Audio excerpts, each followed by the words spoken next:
نحمدہ و نصلی علی رسول الکریم۔ میرے عزیز ساتھیوں، ہم جب بھی کسی ذکر کی مجلس میں شرکت فرمائیں تو اپنے دل کو اللہ کی طرف متوجہ کریں، اپنے دل کے پیالے کو خالی کر کے بیٹھیں اور طلب کی نیت سے بیٹھیں، کیونکہ جو صاحب طالب ہوتا ہے اللہ اسی کو نوازتا ہے۔ ہم طلب کے ساتھ بیٹھیں، اور ہم سب کو یہاں جو جمع ہونا ہے ہفتہ واری محفل میں، ذکر کی مجلس میں، اس مجلس میں ہم سب کے ایمان کی تازگی ہوتی ہے، اور یہ ہمارے شیخ مربی سید نورزمان نقشبندی شاذلی دامت برکاتہ عالیہ کا صدقہ ہے کہ اپنے شیخ کی برکت سے ہم یہاں بیٹھے ہوئے، اللہ نے ہمیں خانقاہ دی اور خانقاہ کے اندر ذکر کی مجالس میں ہمیں بیٹھنے کی توفیق عطا فرمائے۔ اور ہمارے شیخ کے یعنی میرے شیخ کے ہم سب پر بڑے احسانات ہیں۔ ہم اپنی ذات میں کچھ بھی نہیں ہے، جو بھی اپنے شیخ کی برکت سے ہیں، اپنے استاد کی برکت سے ہیں۔ وہ کسی نے صحیح کہا کہ دنیا میں زمین پر لانے کا ذریعہ جو نا ماں باپ بنتے ہیں، اور زمین سے عرش تک پہنچانے کا ذریعہ استاد بنتا ہے۔ ماں باپ تو دنیا پہ لے کر آئیں، لیکن جو مشائخ ہوتے ہیں، استاد ہوتے ہیں، یہ زمین سے اٹھا کے آسمانوں تک لے جاتے ہیں۔ ہم اپنی ذات میں کچھ بھی نہیں ہے، جو بھی اپنے شیخ کی برکت سے ہیں۔ میرے عزیز ساتھیوں، حدیث کا مفہوم ہے عبادت سے جنت ملتی ہے اور خدمت سے خدا ملتا ہے۔ خدمت بھی دو قسم کی ہے، ایک ہے دعوت کے ذریعے سے خدمت کرنا، اور ایک ہے کسی کی ضرورت کو پورا کرنا۔ یعنی حدیث کا مفہوم ہے کہ کسی مسلمان نے کسی مسلمان بھائی کی ایک حاجت پوری کی، اللہ جل شانہ اس کی 70 حاجتیں پوری کریں گے۔ حدیث کا مفہوم ہے، یعنی یہ تو حاجت پوری کرنے پر ہے۔ خدمت میں یعنی کسی ایک مسلمان بھائی نے اپنے مسلمان بھائی کی ایک حاجت پوری کی، اللہ جل شانہ اس کی 70 حاجتیں پوری فرماتا ہے۔ اور حدیث کا مفہوم ہے کہ جب مسلمان اپنے مسلمان بھائی کے کام میں لگ جاتا ہے تو اللہ جل شانہ اس کے کاموں کو بنانے میں لگ جاتا ہے۔ یہ تو دنیاوی حاجت پوری کرنے پہ یہ اجر اللہ دے رہا ہے، اور کسی بھوکے کو کسی نے کھانا کھلایا، کسی کو کپڑا پہنایا، اللہ جنت میں اکرام و اعزاز سے فرمائیں گے۔ کسی نے دنیا میں کسی کے ساتھ درگزر کا معاملہ فرمایا، اس کو معاف کر دیا، حالانکہ وہ بڑا گناہگار ہو، قیامت کرو اللہ کہیں گے کہ معاف کرنا تو میری صفت ہے، تو نے دنیا میں میرے مخلوق کو معاف کیا، جا میں نے بھی تجھے معاف کر دیا۔ تو یہ خدمتیں کرنا یہ اپنا ہی فائدہ ہے اس کے اندر۔ ایک تو یہ خدمت ہے، اور کسی کو نقصان سے بچانے کی فکر ہے۔ ہمارے تبلیغی ساتھی اکثر مثال دیتے ہیں کہ کسی کے پاس تھیلی ہو، تھیلی کے اندر کسی کے پاس سامان ہو، چاول ہو، چینی ہو، پتی ہو، کھانے پینے کی کوئی بھی اشیاء ہو، اس تھیلی کے اندر جب سوراخ ہوتا ہے، وہ جب ضائع ہونے لگتا ہے، نیچے گر رہا ہوتا ہے، وہ شخص ہاتھ میں پکڑ کے تھیلی کو چلتا ہے، تو اس کو راستے میں ہر شخص آواز دیتا ہے کہ آپ کا نقصان ہو رہا ہے۔ یہ نقصان تو ہر کسی کو نظر آتا ہے، لیکن جو ایمان کی مجلس سے دور ہے، ایمان سے غافل ہے، اور اللہ کی تابعداری سے غفلت میں ہے، اللہ کے احکامات سے غفلت میں ہے، یہ نقصان کسی کو نظر نہیں آتا۔ اس پہ ہم نہیں کہتے کہ تو اپنے رب سے بھی تعلق بنا لے، یہ حالانکہ یہ بڑا نقصان ہے۔ دنیا کا نقصان تو ہمیں نظر آتا ہے، لیکن آخرت کو جو ہمیشہ کا جو نقصان ہے، یا تو جنت یا جہنم، وہ نقصان ہمیں نظر نہیں آتا۔ صحیح کہہ رہا ہوں نا؟ دنیا میں کوئی مر رہا ہو بیماری کے اندر، اس کے پاس علاج کے لیے پیسے نہ ہو، ہر انسان جس کے پاس جیب میں کچھ ہو تھوڑا بہت، وہ یہ کوشش کرتے کہ اس میں اسپتال میں لے جا کر اس پہ خرچ کروں، اس کی جان بچاؤں۔ یہ جان بچانے کو تو اتنی ترجیح دیتا ہے، لیکن ایمان بچانے کو ترجیح نہیں دیتا کہ ہمیشہ کے لیے جہنم میں بچے گا، اس جہنم سے اس کو بچا لیا جائے۔ یہ ہے سب سے بڑی خدمت۔ سب سے بڑی خدمت کیا ہے؟ یہی ہے۔ قرآن کریم کے اندر اللہ فرماتے ہیں کہ کنتم خیر امۃ اخرجت للناس تأمرون بالمعروف وتنہون عن المنکر، کہ تم بہترین امت ہو، تمہیں لوگوں کی رفع رسانی کے لیے نکالا گیا ہے۔ کیا کیا گیا؟ نکالا گیا ہے۔ تم بھلی باتوں کا حکم کرتے ہو اور برائی سے روکتے ہو، امر بالمعروف اور نہی عن المنکر۔ گویا اس شعبے کی ادائیگی ہر دین کا شعبہ کر رہا ہے، یعنی کہ دعوت و تبلیغ کے نام سے جو کام چل رہا ہے وہی اس کام کی، اس فرائض، اس فریضے کی وہ ادائیگی کر رہے ہیں۔ نہیں میرے بھائیوں، مولانا زکریا رحمۃ اللہ علیہ نے لکھا ہے، فرمایا کہ علماء قلم کے ذریعے سے برائی سے روکتے ہیں اور نیکی کی دعوت دیتے ہیں۔ کس کے ذریعے سے؟ قلم کے ذریعے سے۔ مجاہد تلوار کے ذریعے سے اچھائی کی دعوت دیتا ہے، برائی کو روکتا ہے، اور خانقاہ والے ذکر، ان کی دعوت ہے، ذکر کی برکت سے گناہ سے لوگوں کو روکواتے ہیں اور اچھائی کو لے کر آتے ہیں۔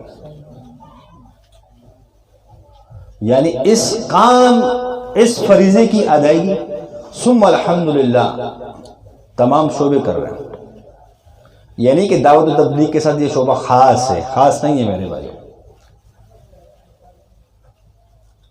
حدیث کا مفہوم ہے کہ تم میں ایک جماعت ایسی ہونا چاہیے جو لوگوں کو اللہ کے دین کی طرف بلائے۔ اللہ نے اس امت کا فرض کفایہ ادا کر دیا، اس جماعت کو وجود دے دیا جو لوگوں کو اللہ کے احکامات کی طرف بلاتے ہیں،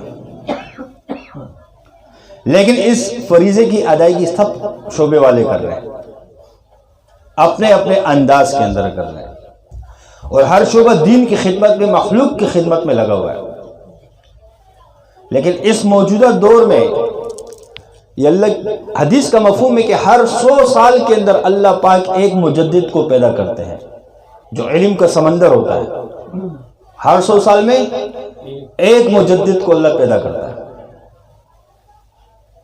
اس دور کے اندر مجھے اور آپ کو اللہ نے، ہمارا شیخ جو دیا، اللہ نے مجدد بنایا ہے۔ کیا بنایا؟ یہ سالوں میں پیدا ہوتے ہیں۔ اور حدیث کا مفہوم ہے کہ ہر دور کے اندر سابقین کی طرح لوگ موجود ہوں گے۔ سابقین سے مراد کیا ہے؟ مطلب موجودہ کوئی ولی ہے، کوئی بزرگ ہے، وہ اپنے استاد سے تربیت لے رہا ہوتا ہے۔ جس کو اللہ مجدد بناتے اس کی تربیت اللہ اماموں سے کراتے، باطنی طور پہ، اویسی طور پہ۔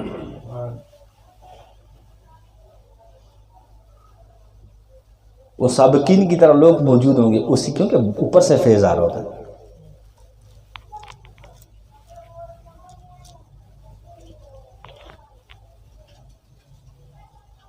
حضرت کی تربیت، حضرت کیا فرماتے ہیں؟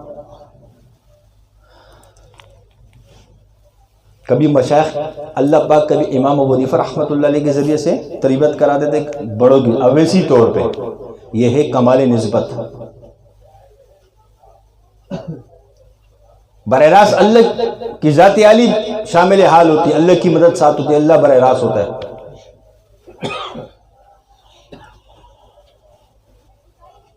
جیسے گنگوئی رحمۃ اللہ علیہ فرماتے تھے کہ میرا ایک قدم بھی اللہ کے حکم کے بغیر نہیں اٹھتا۔ تو کوئی اللہ ہر ٹائم ساتھ ہے نا، سابقین کی طرح موجود ہوگے نا ہر دور کے اندر۔ شیخ عبد القادر جیلانی رحمۃ اللہ علیہ، ان کے بارے میں آتا ہے کہ ان کا بولنا، واز کرنا اور ایسے بیان فرماتے تھے شیخ عبد القادر جیلانی رحمۃ اللہ علیہ کہ ان کی بات میں اللہ نے وہ تاثیر رکھی ہوئی کہ سارے جنات آ کے اوپر حلقے بنا کے، فرشتے آ کے اوپر تک قطاریں لگ جاتی تھی۔ شیخ عبد القادر جیلانی رحمۃ اللہ علیہ فرماتے کہ میرا بولنا بھی اللہ کے حکم سے ہے، کہیں جانا بھی اللہ کے حکم سے ہے۔ ہر دور میں اللہ مجدد کو پیدا کرتا ہے۔ 100 سال میں اللہ نے ہمارے شیخ کو جو علم سے نوازا ہے، علم وہابی سے، یہ اللہ ہر کسی کو نہیں دیتا۔ اس کا انکار نہیں کہ کسی کو نہیں دیتا، لیکن ہر کسی کو بھی اللہ نہیں دیتا۔ اور اسی سے کام لیا جاتا ہے۔ اور ہر مجدد، جیسے ایک مفتی دوسرے مفتی کا مکلف نہیں ہوتا، اس طریقے سے ہر مجدد جو ہوتا ہے وہ دوسرے مجدد کا مکلف نہیں ہوتا۔ اس کے زمانے کے اعتبار سے اللہ اس کو علم دیتے، اس کے زمانے کے اعتبار سے اس برائی کو ختم کرنے کے لیے اللہ اس کو بھیجتا ہے۔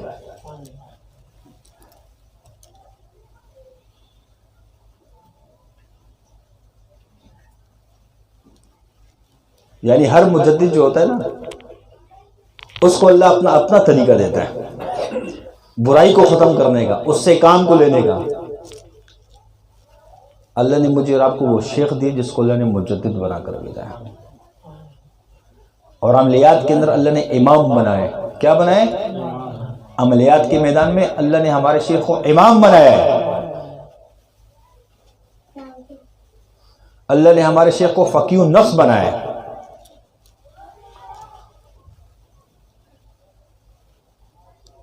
میرے عزیز ساتھیوں، شاذلی جو اس دور کے اندر ہے یہ انسانیت کے محسن ہے۔ کس کے محسن ہے؟ انسانیت کے محسن ہے۔ جیسے بتایا کہ ایک تو ہے دنیا کی خدمت کرنا، دنیا کی تکلیف، دنیا کے جو نقصان ہے وہ ہمیں نظر آتے، انسان کو ہم دنیا کے اعتبار سے نقصان سے بچانے کی فکر کرتے ہیں۔ اصل اعلیٰ فکر، اعلیٰ خدمت تو یہ ہے کہ اس کو جہنم سے، آگ سے بچایا جائے، اس کی فکر کی جائے۔ ثم الحمدللہ سلسلہ شاذلیہ اسی نیچ پہ کام کر رہا ہے۔ انسانیت کا محسن یہ سلسلہ شاذلیہ، یہ مخلوق کے غم کو اپنے سر پہ لیتا ہے۔ کس کے غم کو؟ اور جو غمگین آتا ہے اس کو بھی اللہ کے قرب والا بنا دیتا ہے۔ یہ سلسلہ شاذلیہ، اس دور میں شاذلیوں کا وجود شاید اسی کام کے لیے اللہ نے چنا ہے۔ سمجھ میں آئی بات؟ نہیں آئی۔ مثال کے طور پہ کسی کی جان بچانا، حدیث کا مفہوم ہے کسی نے ایک شخص کی جان بچائی گویا اس نے پورے انسانیت کی جان بچائی۔ کس کی؟ کسی نے ایک شخص کو ناحق قتل کیا، اس نے پورے انسانیت کا قتل کیا۔ کسی نے ایک انسان کی جان بچائی، اس نے سب کی۔ کسی پہ جن سوار ہے، شیاطین سوار ہے، جادوگر سوار ہے۔ یہ شاذلی اس کے غم کو اپنے اوپر لے لیتے ہیں۔ اس کے ساتھ جو جنات لگے ہوتے ہیں وہ ان سے خود اپنے آپ کو آگے کر دیتے ہیں، اپنے سینے کو مار ادھر مارا، مریض کو تکلیف سے نکال دیتا ہے۔ مریض رات کو چین کی نیند آرام سے سو رہا ہوتا ہے، اور شاذلی اسی کے ستائے ہوئے جادوگر کے ساتھ لڑ رہا ہوتا ہے، اس کی نیند خراب ہو چکی ہوتی ہے۔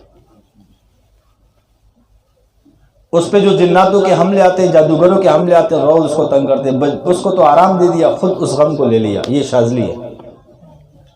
یہ تو دنیا کے اعتبار سے، اور آخرت کے اعتبار سے بھی اس کو ذکر دے دیا، اس کا ایمان کو بڑھانے کے لیے، اس کے گناہوں کو ختم کرنے کی، آخرت کی بھی فکر ہوگی ساتھ۔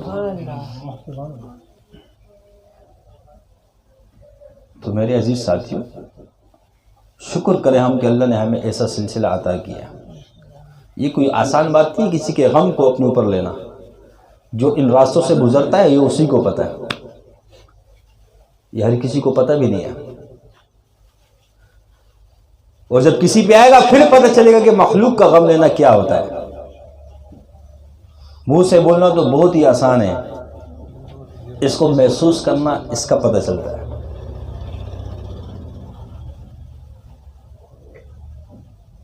بعض اوقات ایسے مریض آ جاتے ہیں کہ وہ رات دن اس کو اذیت میں مبتلا رہتا ہے۔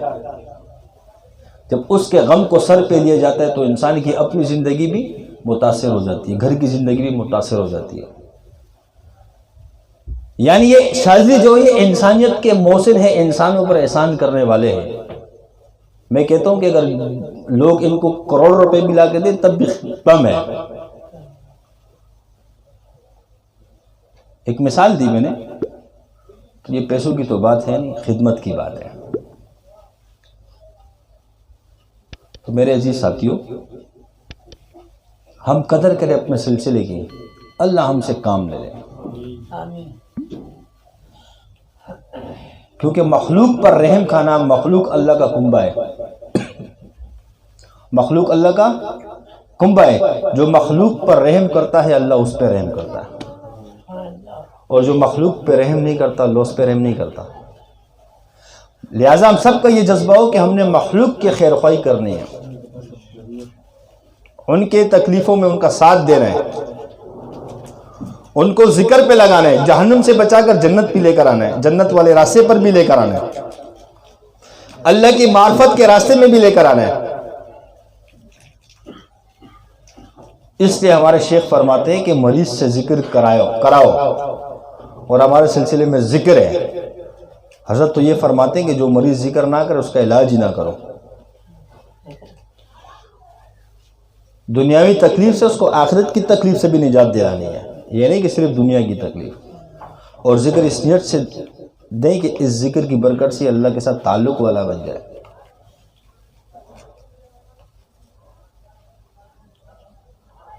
جیسے پچھلے ہفتے میں بات سامنے آئی تھی کہ حضرت نے بڑی تکلیفوں کو سہا ہے۔ حضرت کے پرانے بیانات کو اگر سنا جائے، حضرت فرماتے کہ مجھے جناتوں نے جتنا مارا ہے نا، میرے جسم کو کیما کیما بنایا انہوں نے، کہ جب میرے جسم میں ایک جن داخل ہوتا تھا پورے وجود میں آگ لگ جاتی تھی، لیکن جب اس کو اللہ کی ضرب لگتی تھی وہ اندر جو جسم میں جن ہوتا تھا وہ بھی جل کر راکھ ہو جاتا تھا۔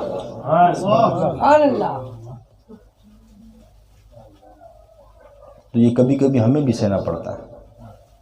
جتنے بھی انسان پاور میں آ جائے لیکن وہ اپنا مار تو لیتے ہیں وارنا۔ میرے جی ساتھیوں، اگر ہم مخلوق کی خدمت نہیں کریں گے تو کون کرے گا؟ ہم لوگوں کا علاج اور معالجہ کرتے ہیں، ہمارے سامنے کیسے کیسے لوگ آتے ہیں، ان کے کیسے کیسے عقائد ہوتے ہیں، کیسے کیسے وہ بات کرتے ہیں۔ اگر ہم صحیح العقیدہ لوگ خدمت نہیں کریں گے تو کون کرے گا؟ یہ شاذلی ہے جو لوگوں کی ایمان کی بھی دفاع کرتے ہیں۔ اصل کے پاس جاؤ گے شیطان تمہیں روکے گا، 2 نمبر کے پاس جاؤ گے شیطان تمہیں خود پکڑ کے لے جائے گا، جاؤ۔ کیوں؟ اس کو پتہ ہے کہ اس کا بھی ایمان خراب ہے، اس کا بھی ایمان خراب ہو جائے گا، تو وہاں شیطان خود ساتھ دے گا، لے جائے گا۔ وہاں اگر عزت دینی پڑ جائے تو عزت بھی ہم دے دیتے ہیں، لوگ دے دیتے ہیں، مال دینا پڑ جائے مال بھی دے دیتے ہیں، لیکن جو صحیح ہوتے نا وہاں تو شیطان اس کو وسوسے دیتے ہیں، پتہ نہیں کیسے لوگ نہیں جائے نہیں جائے، کیونکہ یہاں ان کے ایمان کا تحفظ کیا جا رہا ہے۔ یہ کوئی چھوٹی بات نہیں ہے۔ جب اس فیلڈ میں ہم نہیں تھے تو ہمیں یہ عجیب سا لگتا تھا، آج جب اس فیلڈ میں جب قدم رکھے ہمارے سامنے قسم قسم کے لوگ مریض آتے ہیں، انسان کی عقل دھنگ رہ جاتی ہے، اور ہم اپنے آپ کو خود سمجھتے ہیں کہ اگر ہم نے لوگوں کا علاج کرنا چھوڑ دیا، ان کے ایمان کو بچانا چھوڑ دیا، خدا کی قسم سے انسانیت گمراہ ہو جائے گی۔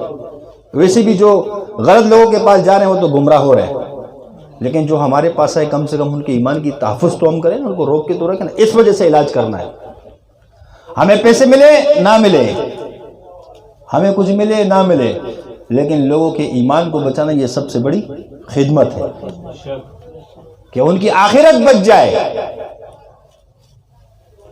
ثم الحمدللہ اس سلسلے کے اندر بہت سے ساتھیوں کے پاس مریض آئے ہوں گے کہ کوئی کس عقیدے کا رکھنے والا ہے، کوئی کس، آج الحمدللہ اللہ کے ذکر میں لگے وہ ایمان والے بن گئے، اللہ جل شانہ کے ساتھ تعلق والے بن گئے۔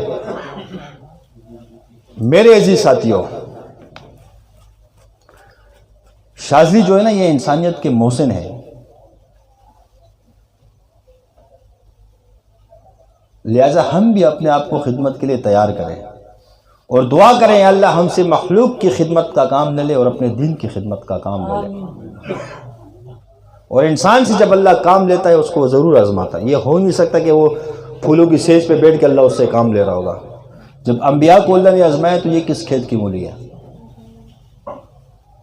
انبیاء کو اللہ نے کتنا آزمایا؟ ابراہیم علیہ السلام کی جب پیدائش ہوئی ماں نے غار کے اندر رکھا کہ نمرود نقصان نہ پہنچا لے، غار کے اندر بچے کو سوراخ کے اندر رکھا جا رہا ہے۔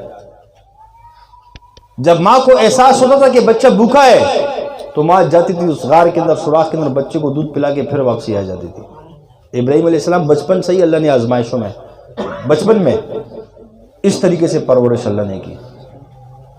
پھر اللہ نے اولاد نہیں دی، اللہ کی تلاش میں نکلا، چاند کو دیکھا یہ رب یہ نہیں ہو سکتا، یہ اس کی چاندنی ختم ہو جاتی ہے، سورج یہ رب ہو سکتا ہے، دیکھا یہ بھی غروب ہو جاتا ہے، یہ بھی رب نہیں ہو سکتا۔ کتنے بت توڑے گئے، باپ بت بیچتا تھا بازار کے اندر، باپ نمرود کا وزیر تھا، کیسے آزمائش کے اندر ایک بت کے کلاڑا لے کے مختصر یعنی کیسے آزمائشوں سے گزارا. پھر اللہ نے اولاد نہیں دی، بڑھاپے میں اللہ نے اولاد دی. پھر آزمائش آ گئی کہ اس بچے کو جنگل میں چھوڑو اکیلے، بیوی کو بچے کو چھوڑ کے.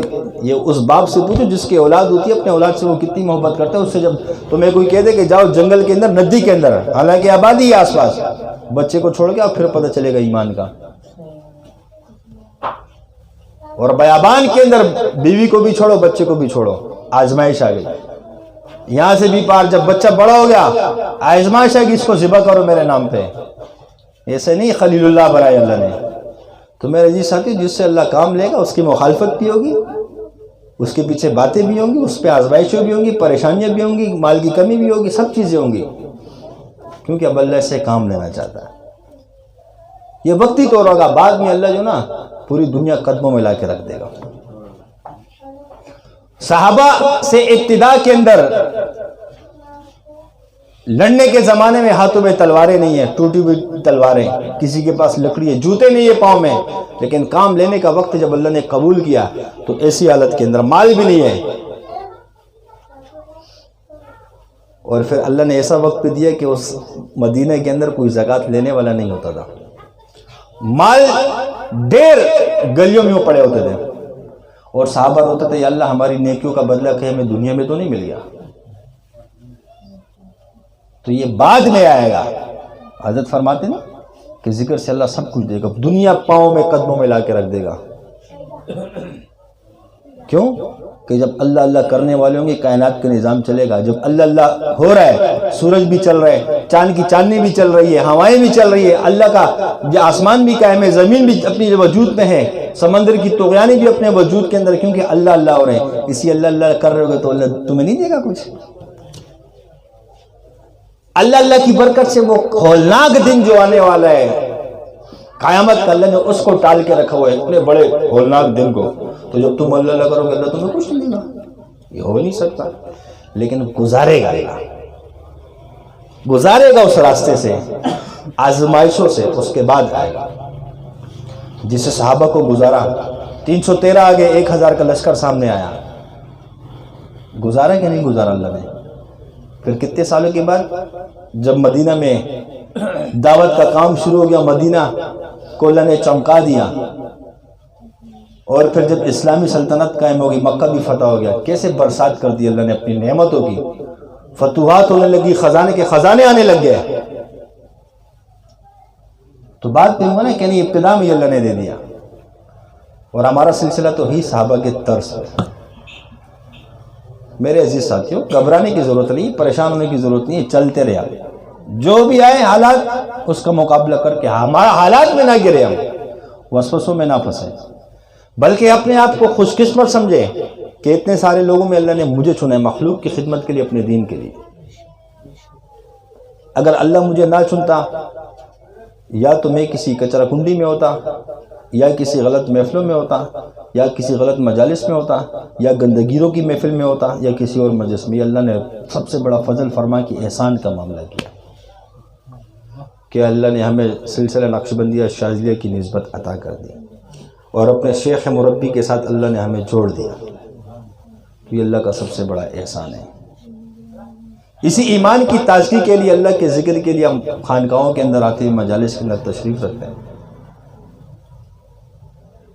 تو میرے عزیز ساتھیوں، ہم سب نیت کریں کہ مخلوق کی خدمت کرنی ہے، پیچھے نہیں ہٹنا. حضرت فرماتے ہیں، اگر ہم پرانے بیانات حضرت کے سن لیں، حضرت نے فرمایا تمہارے گھر کے اندر حاضریاں ہونا شروع ہو جائے تب بھی اس کام کو چھوڑنا مت. اگر تم نہیں کرو گے، حضرت نے فرمایا اگر ہم نہیں کریں گے تو اس مخلوق کو ہم جادوگروں کے حوالے کر دیں. موت قبول کر لو، اس کام کو چھوڑنا مت. زیادہ سے زیادہ موت آ جائے گی نا جادوگر کے ہاتھوں، اور کیا ہوگا؟ تو شہید ہو جائیں گے، شہادت کا درجہ مل جائے گا. شہید تو ویسے بھی روزانہ جہاد کے اندر ہوتے ہیں، دن رات جہاد میں ہوتے ہیں. کسی ٹائم کہیں سے بھی کچھ بھی آ سکتا ہے، بم آ سکتا ہے، راکٹ لانچر آ سکتا ہے. کوئی ٹائم طے تو نہیں ہے نا، رات کو سوتے ہوئے 3 بجے بھی آ سکتے ہیں، سوتے سوتے بھی بم پھینک سکتے ہیں کوئی بھی، ہے کہ نہیں ہے؟ تو میرے عزیز ساتھیوں، ہم تو ہے ہی محاذ کے اندر، جہاد کے اندر. ایک ہے ظاہری جہاد، ایک ہے باطنی جہاد. سب افضل جہاد کون سے؟ جو نفس سے جہاد کرے. تو یہ نفس سے ہی لڑ رہے ہوتے ہیں نا، نفس بن جاتے تو نفس سے ہی لڑ رہے ہوتے ہیں نا شیاطینوں کے ساتھ. یہی تو جہاد ہے. تو اللہ نے ہمارا سلسلے کو تمام دین کے شعبوں کے ساتھ مزین کر دیا. اس میں اللہ ذکر سے علم بھی دیتا ہے، حکمت بھی دیتا ہے، تو اور جہاد میں بھی چل رہے ہیں شیاطینوں کے ساتھ. جہاد کا شعبہ بھی زندہ ہو گیا اور تزکیہ بھی ہو رہا ہے. میرے عزیز ساتھیوں، ہم نیت کر لیں، ہم جتنے ساتھی بیٹھے ہیں علاج اور معالجہ کرنے والے، خود تصور میں غور کر لیں کس کس قسم کے عقائد رکھنے والے لوگ ہمارے پاس آتے ہیں. کس کس قسم کے باطل عقائد. وہ سمجھتے ہیں کہ یہ جو علاج کرنے والے سب کچھ انہی کے ہاتھ میں، کیسے ان کو اپنا ذہن بنا کے آتے ہیں. لیکن ہم نے حکمت کے ساتھ ان کا علاج بھی کرنا ہے، ان کے عقائد کی حفاظت بھی کرنی ہے، ان کے ایمان کی بھی حفاظت کرنی ہے. تو اس کام کو کریں گے نا انشاءاللہ.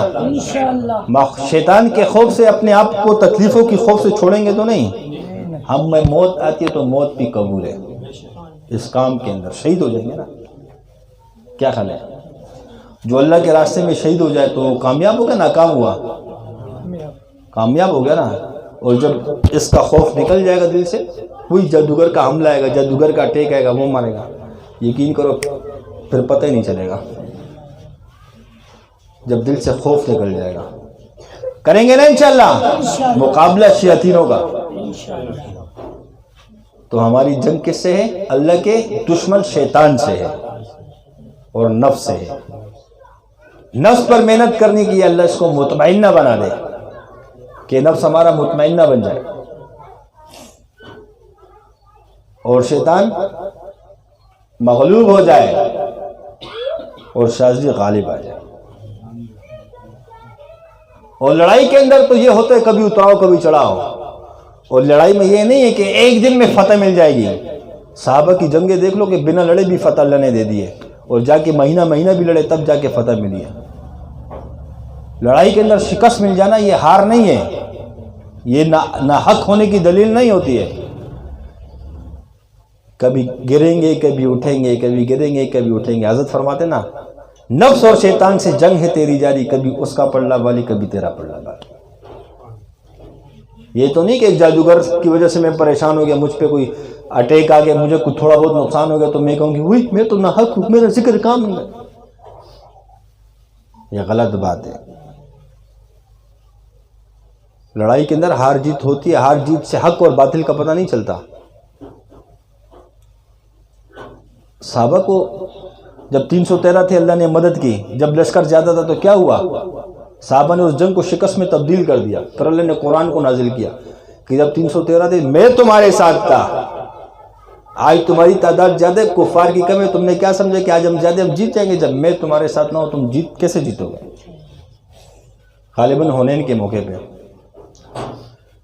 پھر جب اللہ کی طرف رجوع کیا صحابہ نے، اللہ نے اس جنگ کا نقشہ پھر بدل دیا، پھر ان کو فتح دے دی. تو بھائی لڑائی کے اندر تو یہ ہوگا، یہ تو نہیں کہ ہماری جگہ پہ بس اڑاتے ہی جائیں گے، کبھی کبھی لگتی بھی جائے گی میرے دوستوں، لیکن وہ لگنا ایسا نہیں ہوگا کہ ہمیں موت تک لے جائے، ہمیں گرا دے. یہ نہیں ہے، یہ ہو نہیں سکتا. ہمیں لگتی ہے تو اپنے یقین کی کمزوری کی وجہ سے. کیوں؟ کہ ہم اللہ کو ساتھ بھول جاتے ہیں. آپ علیہ الصلوۃ والسلام کے صحابہ جب اللہ کو بلا لیا تو اللہ نے نقشہ بدل دیا. تو میں اور آپ کس کھیت کی مولی ہیں کہ جب ہم اللہ کو ساتھ ملے نہیں اور یہ کہے کہ میں اس جادوگر کو اڑا دوں، میں اس کو اڑا دوں، تو مدد اللہ کی کیسی ہوگی؟ پھر جب اللہ پہ یقین بھروسہ ہوگا تو اللہ کی مدد آئے گی نا، کہ نہیں؟ تو غلطی ہماری اپنی ہوتی ہے، ہم اللہ کو نہیں لیتے ساتھ میں، اور اللہ کو لینا ضروری ہے. اللہ نے انبیاء کے معاملات کو بدل دیا تو میں اور آپ کس چیز کی مولی ہے؟ صحابہ کو دیکھو کیا، جب اللہ اللہ نے نقشہ ہی بدل دیا. اللہ نے خود قرآن نازل کر دیا کہ جب میں ہوں گا تو پھر فتح کرو گے نا. سلیمان علیہ السلام کی حدیث پہ آتا ہے کہ 99 بیویاں تھیں، 101 بیویاں تھیں. اور سوچا، اچھی سوچ، کہ رات کو سب بیوی سے ملاقات ہو جائے گی، اللہ 99 بچے دے گا اور 99 دین کے دائی بنیں گے، دین کے مجاہد بنیں گے. غلط سوچے، صحیح سوچے، نبی کی سوچ ہے. جب سب سے صحبت ہوئی، سال کے بعد اللہ نے ایک ہی کو حمل ٹھہرا، ایک ہی سے بچہ دیا. اور جو بچہ دیا بھی وہ بھی آپائج معذور تھا. اس کو جب کرسی پہ لا کے رکھا گیا، اللہ نے فوراً وہی نازل کی. کہا ہے سلیمان، بچہ تو ہم دیتے ہیں، تمہارے ملنے سے تھوڑی ہوگا. اس ٹائم آپ نے سوچا تو صحیح، لیکن مجھے بلا دیا، مجھے ساتھ نہیں لیا. اگر یہ کہتے انشاءاللہ اللہ مجھے بچہ دے گا تو میں تمہارے ساتھ تھا، تمہیں سب کچھ دے دیتا. تو جب انبیاء کے ساتھ یہ معاملہ ہے تو میں اور تو کس کھیت کی مولی ہے میرے چندہ؟ کس کھیت کی مولی ہے؟ ہم نے کبھی کاروائی کرنے سے پہلے اللہ کو ساتھ لیا؟ خود سوچ لے اپنے آپ کو. اور جس وقت آپ اللہ کو ساتھ لے پھر اپنے کاروائی کو بھی دیکھ لے، پھر کاروائی کس طرح ہوتی ہے. آپ علیہ السلام سے جب سوالات پوچھے گئے، ذوالقرنین کون تھا، روح کیا تھی، ایک اور سوال آپ علیہ السلام نے فرمایا کہ میں کل جواب دوں گا. مطلب یہ تھا کہنے کا کہ اللہ سے پوچھ کر جواب دوں گا. اللہ نے وہی نازل کرنا بند کر دی. یہودی آ کے تانے دینے لگے، سوال کا جواب. پھر جب اللہ نے وہی نازل کی، فرمایا میرے محبوب فکر نہیں کر، بس میں نے صرف یہ دیکھنا تھا کہ آپ نے انشاءاللہ نہیں کہا. مجھے ٹھیک ہے آپ نے مطلب یہ تھا کہ میں اللہ سے پوچھ کے، لیکن مجھے تو ساتھ میں لے لیتے نا کہ انشاءاللہ کل آپ کو بتاؤں. تو اللہ جب اپنے حبیب کے ساتھ معاملہ تبدیل کر سکتے، یہ بتانے کے لیے، سمجھانے کے لیے، امت کے لیے. میں اور تو کس کھیت کی مولی ہو؟ جب صحابہ کی نگاہ اللہ سے ہٹ جائے تو اللہ نقشہ ہی بدل لے. تو میں اور تو کس کھیت کی مولی ہے؟ بتاؤ تو صحیح طرح. آج ہم مار کھاتے ہیں اسی وجہ سے کھاتے ہیں کہ ہم اللہ کو ساتھ نہیں لیتے.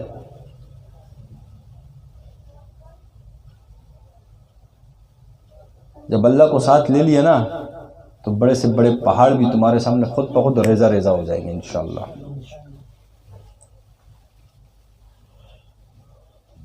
تو اللہ کو ساتھ لیں گے نا انشاءاللہ.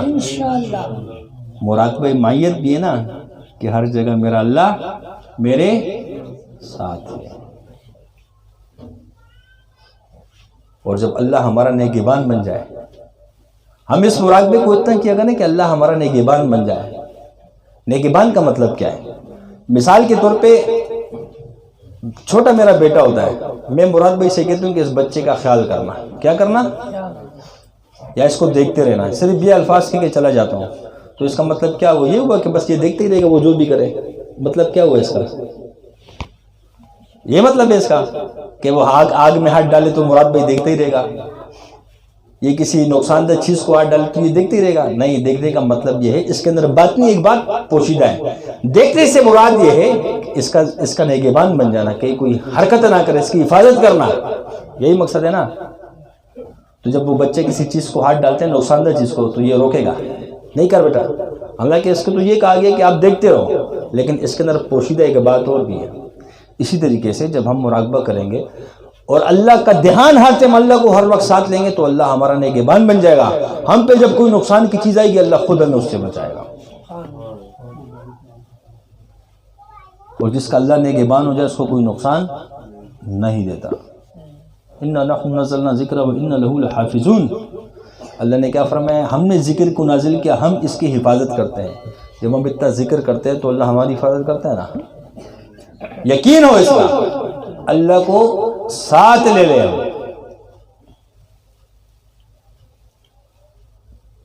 میرے جی ساتھیوں، مجھ سمیت ہم سب کے اندر جو کمی اللہ اس کو دور کر دے. عرض کرنے کا مقصد یہ کہ خانقاہ میں آنے کا مقصد یہ کہ آج ذکر کی برکت سے ہم سب جمع ہیں، جڑے ہوئے ہیں. کس کے لیے آئیں؟ کہ اللہ کو ہم ساتھ لے لے، اللہ ہمارے ساتھ ہو جائے، اللہ کی محبت ہمارے دلوں کے اندر آ جائے. اسی مقصد کے لیے ہے نا، یا کوئی اور مقصد ہے؟ یا جن کے لیے، موکل کے لیے؟ اللہ کے لیے ہے نا. تو یہی فکر ہماری ہر ٹائم ہو، گھر کے اندر، بازار کے اندر، کاروبار کے اندر، تجارت کے اندر، فیکٹری کے اندر، نوکری کے اندر، اللہ میرے ساتھ ہے. میں جو عمل کر رہا ہوں میرا اللہ مجھے دیکھ رہا ہے. اس یقین کی پختگی کے لیے ہم ذکر کی مجلس میں آتے ہیں کہ ہماری اس یقین میں پختگی آ جائے اور ہمیں یہ محسوس ہو کہ میرا اللہ میرے ساتھ ہے. اور جب ہمیں یہ محسوس ہونے لگے گا تو آٹومیٹک اللہ ہمارا نگہبان، پھر وہ خود ہی ہمیں بچائے گا، پھر ہماری طرف کسی نقصان کی چیز کو وہ نہیں چھوڑے گا.